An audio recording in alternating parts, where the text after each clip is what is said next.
శివ మహాపురాణంలో శతరుద్ర సంహితలో 28 చాప్టర్. ఇక్కడ నలుడు ఇంకా దమయంతి యొక్క పూర్వజన్మ వృత్తాంతాన్ని, అలాగే పరమేశ్వరుడు యొక్క యతీశ్వర హంసరూప అవతారాల ధారణ చేసిన ఆ గాథలన్నీ ఇక్కడ చెప్పబడి ఉన్నాయి. నందీశ్వర ఉవాచ శృణు ప్రాజ్ఞా ప్రవక్ష్యామి శివస్య పరమాత్మనః అవతారం పరానందం యతినాదాయం ముని.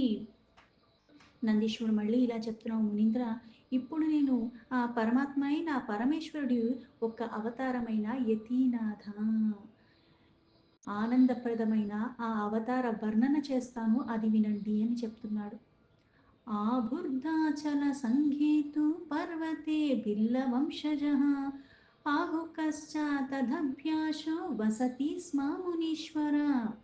ఓ మునీశ్వర, పూర్వకాలంలో అర్బుదాచల అన్న ఒక పర్వత సమీపంలో బిల్వ వంశస్థులు ఉత్పన్ని, అక్కడ వంశస్థులు ఉండేవారు, నివసించేవారు. బిల్లులు అంటారు వాడిని. అందులో ఉండే అతడి పేరు ఆహుకుడు. ఆ అతని నామము. తత్పత్ని ఆహుకా నామ బభూవ కిల సువ్రత ఉభావపి మహాశైవ వాస్తాం తౌ శివ పూజకం. ఈ ఆహుకుడు యొక్క భార్య ఆహుకి, ఆవిడ చాలా పతివ్రత శిరోమణి. వీళ్ళిద్దరూ కూడా ప్రతిరోజు కూడా భక్తిపూర్వకంగా పరమేశ్వరుని పూజించుకుంటూ ఉండేవాళ్ళు. వాళ్ళు పరమ శివభక్తులు ఇద్దరూ కూడా. కస్మింశ్చిత్ సమయే భిల్లః శివభక్తిరతః సదా ఆహారార్థం స్వపత్న్యాశ్చ సుదూరం సాగతో ముని. ఒకసారి ఒకానొక సమయంలో, ఎప్పుడూ శివభక్తిలో తత్పరులైన ఇద్దరు దంపతులైనప్పటికీ కూడా ఒకానొక రోజు ఈ శివభక్తుడైన బిల్లుడు తన భార్యకి కూడా ఆహారం తీసుకురావటే ప్రయత్నంలో అడవిలోకి చాలా దూరం వెళ్ళిపోయాడు. అలా వెళ్తూ వెళ్తూ ఎంత దూరం వెళ్ళిపోయాడో తను గమనించుకోలేదు. ఏతస్మిన్నంతరే తత్ర గేహే భిల్లస్య శంకరః భూత్వా యతివపుః సాయం పరీక్షార్థ సమాయయో. అదే సమయంలో పరమేశ్వరుడు ఒక సన్యాసి రూపాన్ని ధరించి పరీక్ష చేయటానికి ఆ సమయంలో ఈ ఆహుకుడు ఒక ఇంటికి వచ్చేశాడు. ఈయన లేని సమయంలో తస్మిన్నవసరే తత్ర జగామాస గృహాధిపః పూజనం చ యతీశస్య చకార ప్రేమతః సుధీః. అయితే అదే సమయానికి రాహుకుడు కూడా అంత దూరం వెళ్ళిపోయిన వాడు మళ్ళీ తిరిగి ఇంటికైతే వచ్చేసాడు. వచ్చేసిన తర్వాత మహాబుద్ధిమంతుడు, అందుకే ప్రేమపూర్వకంగా యతీశ్వరుని చాలా చక్కగా విధి విధానంగా పూజించుకున్నాడు. తద్భావస్య పరీక్షార్థ యతిరూపః స శంకరః మహాలీలాకరః ప్రీత్యా భీతః ప్రోవాచ దీనగీః. భక్తుల్ని పరీక్షించడానికి వచ్చిన ఆ మహేశ్వరుడు ఇక్కడ మనోభావాల్ని పరీక్షించడానికి వచ్చాడు కాబట్టి చాలా దీనంగా, బాగా బాధలో ఉన్నట్టుగా, ఆ సన్యాసి రూపంలో ఉన్న అతను ఏదో బాగా భయానికి లోబడుతూ ఉన్నట్టుగా చాలా దీనాతి దీనంగా ఇతనితో మాట్లాడుతున్నాడు.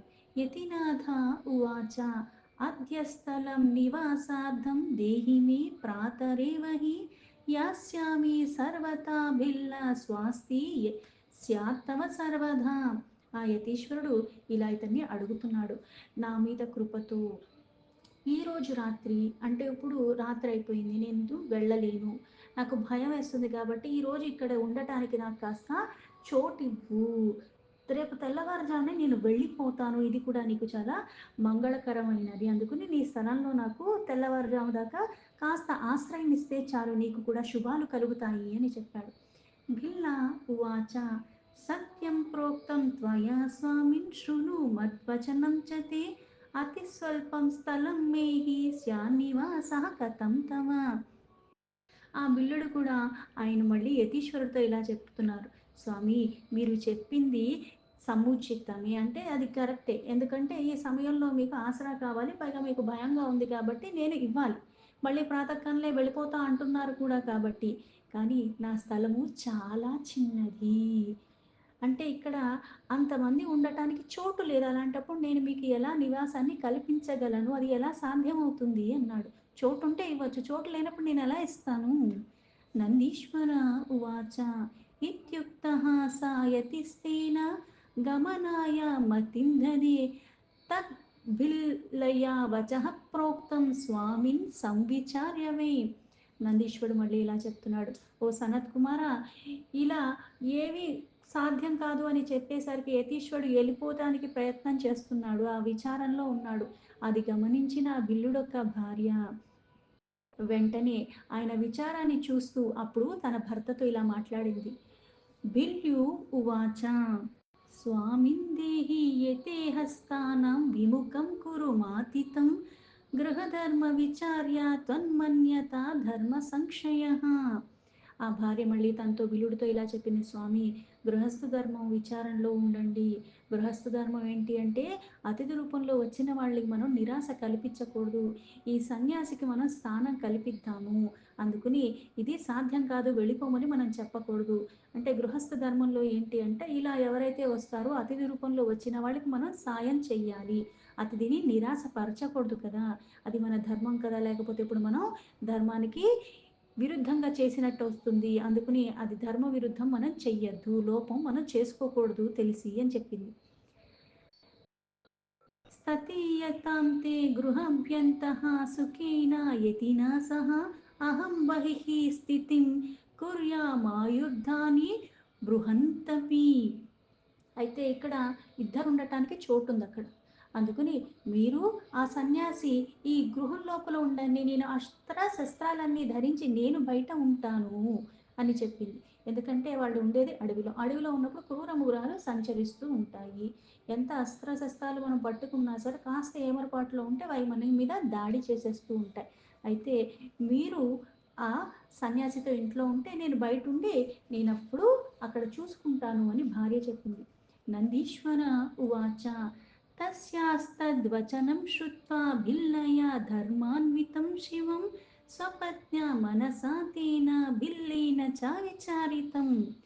నందీశ్వరుడు మళ్ళీ ఇలా సనత్ కుమారుడికి చెప్తున్నాడు, తన భార్య ఎప్పుడైతే ధర్మయుక్తమైన అట్లాంటి కళ్యాణకరమైన మాటలు చెప్పిందో అవి వినేసరికి బిలుడు వెంటనే ఆ ఆహుకుడు మళ్ళీ ఆలోచనలో పడ్డాడు.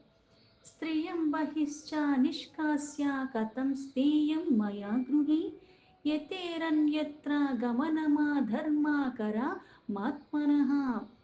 అంటే గృహస్థులు ఉన్నవాళ్ళు అతిథులకి మర్యాద చేయాలి, అది నిరాశ కల్పించకుండా చెయ్యాలి. ఇవన్నీ బాగానే ఉన్నాయి, లేకపోతే ధర్మం లోపిస్తుందని చెప్పింది, ఇది ధర్మమే. అయితే స్త్రీని బయట పెట్టి నేను లోపల ఉండటం అన్నది అది ధర్మం కాదు కదా, అది సరైన పని కాదు కదా. అందుకని యతీశ్వరుణ్ణి నా భార్యని గృహంలో ఉంచి నేను బయట ఉండి ఆ ధర్మానికి అలాగే గృహస్థాశ్రమానికి అన్ని రకాలుగా కళ్యాణకరంగా ఉండాలంటే, అధర్మానికి పాల్పడకుండా ఉండాలంటే నేను బయట ఉండటం ధర్మము, నా భార్య ఇంట్లో ఉండటము, ఈ రక్షణ వ్యవస్థ చూసుకోవాల్సిన బాధ్యత నాది, తను లోపల ఉండటమే శ్రేయస్కరణం కదా అని అనుకున్నాడు. ద్వయమప్యుచితం నైవ సర్వతా గృహమేధినః యద్భావి తద్భవేదేవ మయాస్తేయం గృహాద బహిః. ఈ గృహస్థ ధర్మాన్ని ఆచరించినట్టు అవుతుంది, అలాగే నా వివాహ ధర్మంలో భార్య రక్షణార్థం నేను చూసుకోవాలి కాబట్టి రెండు రకాలుగా కూడా ఆ ధర్మాన్ని నేను ఉల్లంఘించకుండా ఉన్నట్టు అవుతుంది, నా ధర్మాన్ని నేను ఆచరించినట్టు అవుతుంది. ఇదే అన్ని రకాలుగా సరైనది అని అనుకున్నాడు. వెంటనే ఇంటిలో నేను బయట ఉంటాను, మీరిద్దరూ ఇంట్లో ఉండండి అని వాళ్ళతో చెప్పాడు ఆహుకుడు. ఇత్యాగ్రహం తథా కృత్వా గృహాంతః స్థాప్య తౌముధా స్వాయుధాని చ సంస్థాప్య భిల్లో అతిష్టద గృహాద బహిః. ఈ ప్రకారంగా అక్కడ బుద్ధివంతుడితో బుద్ధితో ఆలోచించాడు. అందుకే పట్టుదలతో అతని భార్యను ఆ సన్యాసిని ఆనందంగా ఇంటి లోపల ఉంచి స్వయంగా తాను ఈ ఆయుధాలన్నీ కూడా ఆనందంగా ధరించి బయటే ఉండిపోయాడు. రాత్రౌ తం పశ్వః క్రూరాः హింసకాः సమపీడయన్ తేనాపి చ యథాశక్తి కృతో యత్నో మహాంసధా. రాత్రి సమయంలో క్రూర మృగాలన్నీ వచ్చి తన్ని హింసించటం మొదలుపెట్టాయి. అయితే వాళ్ళ బాధ అవన్నీ భరిస్తూ కూడా వాటిని తరిమి కొడుతూ తన రక్షణ తను చూసుకుంటూ యథాశక్తి చాలా ప్రయత్నం చేస్తూనే ఉన్నాడు ఆ రాత్రంతా కూడా, తనని తాను రక్షించుకునే ప్రయత్నంలో. ఏవం యత్నం ప్రకుర్వాణః సాభిల్లో బలవానపి ప్రారబ్ధాత్ ప్రేరితేహ హిస్తేర్ బలాధాసిచ్చ భక్షితః. అయితే ఎంత ప్రయత్నం చేసినప్పటికీ కూడా ఈ క్రూర మృగాలు ఒక్కసారిగా ముక్కముడిగా వచ్చినట్టుగా అన్నీ వచ్చాయి. తన శక్తి అనుసారం చాలా ప్రయత్నం చేశాడు. కాకపోతే ప్రారబ్ధ ప్రేరితంగా వాటి హింసకి బలైపోయాడు. అయి వెంటనే తనని అలా బలి చేసేసుకున్నాయి. బలి చేసుకోవటమే కాకుండా చంపేసి ఆహారంలా కూడా తనని భక్షించేశాయి. ప్రాతరుత్యాయ సాయతి దృష్ట్వా హింసస్త్రేశ్చ భక్షితం బిల్లం వనీచరం తం వే దుఃఖితో అభూతి తీవహి. పొద్దున లేచి ఆ సన్యాసి బయటికి వచ్చి చూసేసరికి ఆ క్రూర మృగాల ద్వారా ఇంతలాగా యుద్ధానికి తలపడి వెంటనే తన్ని భక్షించేసినట్టు అక్కడ రక్తం అవన్నీ చూసేసరికి తనకు అర్థమైపోయింది. అక్కడ చూసేసరికి ఆయన బాధకి లోబడిపోయాడు. పైగా ఇక్కడ ఇంత బాధకి ఈ యతీశ్వరుడు లోబడి ఉన్నాడు. అక్కడే అప్పుడు భార్య కూడా వచ్చింది. దుఃఖితం తం యతిం దృష్ట్వా భిల్లీసా దుఃఖితాపిః ధైర్యస్వా దుఃఖం సంహృత్య వచనం చేదమబ్రవీతు. ఆ సన్యాసి అంత దుఃఖంలో ఉండటం చూసిచ్చిన ఆ భార్య వెంటనే ఆవిడ కూడా చాలా దుఃఖం కలిగింది. ఎందుకంటే అతిథికి కలిగిన బాధ కంటే కూడా తన సర్వస్వాన్ని కోల్పోయింది ఇప్పుడు. అయినప్పటికీ కూడా అంత దుఃఖం ఆవిడకి వస్తున్నా సరే ఆ దుఃఖాన్ని దిగమిందుకుంటూ ధైర్యంగా ఆ దుఃఖాన్ని అణుచుకుంటూ అప్పుడు మళ్ళీ ఆ సాధు పురుషుడితో ఇలా మాట్లాడుతుంది ఆవిడ. భిల్యువాచ కిమర్తే క్రియతే దుఃఖం భద్రం జాతం యతీధునా ధన్యోయం కృతాకృత్యశ్చ యజ్జాతో మృత్యురి దృశః. ఆ బిలిని ఇలా చెప్తుంది, ఓ యతీశ్వర, మీరెందుకు ఇంత దుఃఖానికి లోబడుతున్నారు? ఇప్పుడు నిజంగానే చాలా పరమ కళ్యాణకరమైనదే జరిగింది. మా ఇతను ధన్యుడైపోయాడు, కృతాకృత్యుడైపోయాడు. అంటే కొన్ని క్రతువులు చేస్తూ నీ ప్రాణాన్ని నువ్వు కోల్పోవటం వల్ల కూడా, ఎలా అయితే క్షత్రియులకి యుద్ధం చేస్తూ చేస్తూ ఆ మరణం వస్తే కూడా అది వీర మరణం అంటారు. పరమపదం లభిస్తుంది అంటే నీ కర్తవ్యాన్ని నువ్వు చేసుకుంటూ ఆ శరీరాన్ని విడిచిపెట్టేశావు. అలాగే ఇక్కడ ఇలా కృతాకృత్యుడైపోయాడు. అందుకే ఇటువంటి మృత్యు లభించటం అన్నది అందరికీ లభించదు కదా, అందుకుని తను ధన్యుడైపోయాడు అంది. అహం చైనం గమిష్యామి భస్మా భూత్వా నలీయతే చితాం కారయ సుప్రీత్యా శ్రీనాం ధర్మ సనాతన. అలాగే ఓ యతీశ్వర, ఇప్పుడు నేను కూడా ఆయనతో పాటే నేను కూడా ఆ అగ్నికి ఆహుతైపోతాను. సతీలాగా నేను కూడా ఆయనతో పాటు వెళ్ళిపోతాను. అందుకని నా కోసం చితిని తయారు చేపించండి. స్త్రీ ధర్మం సనాతనమైన ధర్మం అంటే ఎప్పటి నుంచో ఉన్నది ఇదే కదా. నేను కూడా దాన్ని అనుసరించి ఆ సనాతన ధర్మాన్ని చితికి నేను సతిలాగా ఆహుతైపోతాను. నాకు నేనుగా నేను అగ్నిలోకి సమర్పించేసుకుంటాను. నా భర్త వెళ్ళిన చోటుకే నేను వెళ్ళిపోతాను అని. इति तद्वचनं श्रुत्वा हितं मत्वा स्वयं यतिः चितां व्यरचत् यस्या हि ప్రవివేశ స్వధర్మతః. ఈ మాటలు విని వెంటనే ఆ యతీశ్వరుడు కూడా దానికి కావాల్సినవన్నీ కూడా ఇదే కళ్యాణకరమైనది ఆ సన్యాసి కూడా అనుకుని వెంటనే ఆ చితికి కావాల్సిన అన్ని ఏర్పాట్లన్నీ చేసేశాడు. అలాగే ధర్మాన్ని అనుసరించి ఆవిడ అందులో ప్రవేశించబోతానికి ఆవిడ సిద్ధపడిపోయింది. ఏతిస్మిన్నంతరే సాక్షాత్ పురః ప్రాదుర్భుచ్చివః ధన్యే ధన్య ఇతి ప్రీత్యా ప్రశంసంస్తా హరో అబ్రవీత్. ఎప్పుడైతే ఆవిడ అందులోకి ప్రవేశించబోతుందో, అలా ప్రవేశించబోతుంటే అప్పుడు ఆ పరమేశ్వర్ తన అసలు రూపంతో ఆమె ఎదుట ప్రకటింపబడ్డాడు. ఆమెని ప్రశంసిస్తూ నువ్వు నిజంగానే ధన్యురాలివి అన్నాడు. హర ఉవాచ వరం బ్రూహి ప్రసన్నోస్మి త్వదాచరణతో అనఘే తవ ధ్యేయం న వై కించిద్ తే విశేషతః. ఆ పరమేశ్వరుడు ఇలా చెప్పాడు, ఓ అనగా నీ ఆచరణంతో నేను అంటే ఏదైతే ధర్మాన్ని తప్పకుండా ఆచరించే అంటే ఎట్లాంటి పరిస్థితుల్లో అన్నా సరే, ఇంటానికి ఇద్దరే చోటు ఉన్నప్పటికీ కూడా బయట ఉంటే ప్రాణానికి నష్టం అని తెలిసి కూడా తానే ఉంటానంది. భర్తను వెళ్ళమని చెప్పలేదు. కానీ భర్త మళ్ళీ అది ధర్మం కాదని తన్ని లోపలికి వెళ్ళమంటే బయట ఉంటే ఇది జరుగుతుందని కూడా తెలుసు. కానీ ధర్మానికి కట్టుబడి అలా ఉంది. అలాగే ఎప్పుడైతే మరణించాడో దాన్ని కూడా ఇది భగవత్ ఇచ్ఛ అని అనుకుంది. వెంటనే మళ్ళీ తన ధర్మానికి తను కట్టుబడి ఎప్పుడైతే అగ్నికి తానే ఆహుతైపోతాం అనుకుంటుందో, అందుకుని ఈ ఆచరణ కారణంగా నేను ప్రసన్నున్నయ్యాను. అందుకు నీకు ఏం వరం కావాలో అడుగు, నీకు ఏదన్నా ఇవ్వబడుతుంది. అంటే నీకు ఇవ్వరానంటూ ఏదీ లేదు. విశేషంగా నీ వశంలో అన్నీ ఉన్నాయి. అందుకు నువ్వేదడిగినా నేను ఇచ్చేస్తాను అన్నాడు. నందీశ్వర ఉవాచ తచ్చుత్వా శంభుర్వచనం పరమానందదాయకం సుఖం ప్రాప్తం విశేషేణ నాకించిత్ స్మరణం యయో. నందీశ్వరుడు మళ్ళీ సనత్ కుమారులకి ఇలా చెప్తున్నారు. పరమేశ్వరుడు యొక్క ఈ పరమ ఆనందదాయకమైన ఆ మాటలు వినేసి విశేష రూపంలో తన ఆనందానికి లోబడింది. ఎందుకంటే వాళ్ళిద్దరూ కూడా శివ భక్తులు, నిత్యము ఆ భక్తిలోనే ఎప్పుడూ చేసుకుంటూ పూజించుకుంటూ ఉన్నారు కాబట్టి ఆవిడికి ఏం అడగాలన్న స్మరణ కూడా లేదా, పరమాత్మను చూసుకుంటూ ఆనందంగా అలానే ఉండిపోయింది. తస్యాత్తద్గతిమాలక్ష్యం సుప్రసన్నో హరోభవత్ ఉవాచాచ పునః శంభుర్వరం బ్రూహీతి తాం ప్రభుః. ఆవిడకి ఇంకేం స్మరణ రావట్లే, ఆ పరమాత్మని అలా భక్తితో అలా చూసుకుంటూ ఉండిపోయింది. అందుకే ఆమె చైతన్యాన్ని కోల్పోయిందంటే అక్కడ ఉంది కానీ అలా దర్శించుకుంటూ ఆ రూపాన్ని ఆనందంగా అలానే చూస్తూ ఉండిపోయింది. అందుకుని ఆమె పారవశ్యాన్ని గమనించిన పరమాత్మ శంకరుడు కూడా ఇంకా ప్రసన్నుడైపోయాడు. అందుకే ఆమె అడగక ముందే వరాలు ఇవ్వటానికి కూడా పూనుకున్నాడు. అంటే భక్తి నీలో పూర్ణంగా ఉంటే నువ్వు అడగాల్సిన అవసరం ఏమీ లేదు. ఆ అవసరాలు నీకన్నా ముందే తెలిసినవాడు నీకు అన్నిటికన్నా కూడా చాలా విశేషంగా అన్ని అందజేస్తాడు.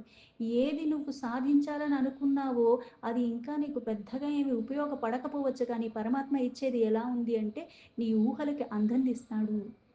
ఆ భక్తికి మెచ్చుకుని ఇస్తాడు. ఆ భక్తి లోపం లేకుండా ఉండటం మనం చూసుకోవాలి. నిష్కల్మషంగా ఉండటం నేర్చుకోవాలి. వికార రహితంగా ఉండటం నేర్చుకోవాలి. అందుకే ఏమీ చెప్పలేని స్థితిలో అంత ఆనందానికి భక్తి పారవశ్యంలో అలా ఉండిపోయింది. అయినప్పటికీ కూడా ఆ భక్తికి ఇంకా ప్రసన్నుడైపోయి వెంటనే ఆవిడకి వరాలు ఇచ్చేయటానికి పూనుకున్నాడు పరమేశ్వరుడు. శివ ఉవాచ అయం యతిశ్చ మద్రూపో హంసరూపో భవిష్యతి పరజన్మనీవాం ప్రీత్యా సంయోగం కారయిష్యతి. ఆ పరమేశ్వరుడు మళ్ళీ ఆవిడతో ఇలా చెప్తున్నాడు. ఈ నా రూపం ఏదైతే ఉందో యతీశ్వరుడు, ఇది కాకుండా అంటే మరో జన్మలో, ఈ జన్మ తర్వాత ఇంకో జన్మ తీసుకుంటున్నావు, ఆ ఇంకో జన్మలో నేను హంస రూపాన్ని ధరిస్తాను. ఆ హంస రూపాన్ని ధరించి కూడా మీ ఇద్దరికి కూడా మళ్ళీ పునః అంటే మళ్ళీ, అంటే ఇప్పుడు ఎలా అయితే భార్యాభర్తల్లాగా ఉన్నారో మళ్ళీ మరు జన్మలో కూడా మీరిద్దరే భార్యాభర్తలు అవుతారు. అది మళ్ళీ ఇంకో అవతారమైన నా అవతారమైన హంస రూపంలో మళ్ళీ ఆ జన్మలో మీ ఇద్దరిని కలిపేది కూడా నేనే అని చెప్పాడు. దీంతో శివమహాపురాణంలో శతరుద్ర సంహితలో 28 చాప్టర్లో 28 శ్లోక సంపూర్ణం.